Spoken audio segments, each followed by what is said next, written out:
নমস্কার, কেমন আছেন সবাই? আশা করি খুব ভালো আছেন। চলুন আজ আবার একটি রেসিপি নিয়ে আমি হাজির হয়ে গেছি।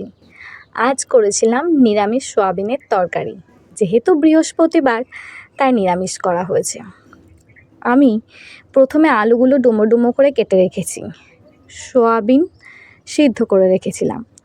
আর তার সাথে টমেটো আর আদা কুচি। আদাটা গ্রেট করে রেখেছিলাম।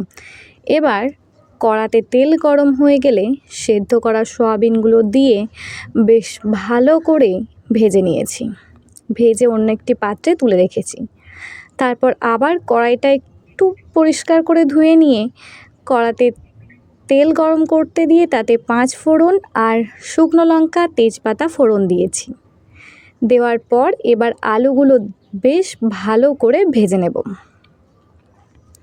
দেখো, এবার একটু সামান্য হলুদ দিয়ে দিলাম।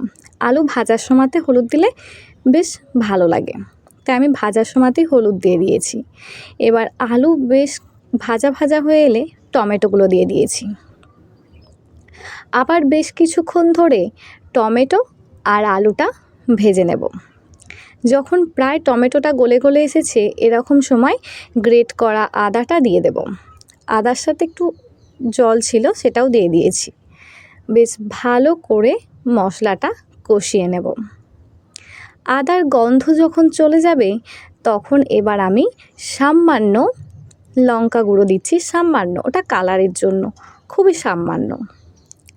দেওয়ার পর একটুখানি ধনে আর জিরে গুঁড়ো দিয়ে দিয়েছি।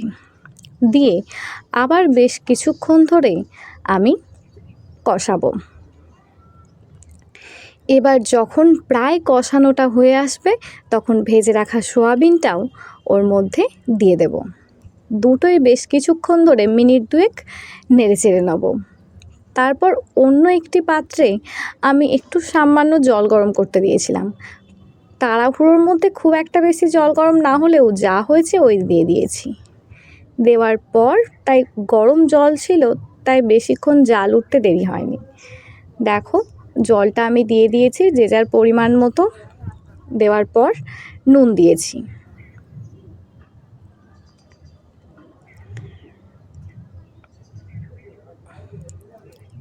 দেখো, প্রায় আমার তরকারির কালারটা কিন্তু খুব ভালোই এসেছে।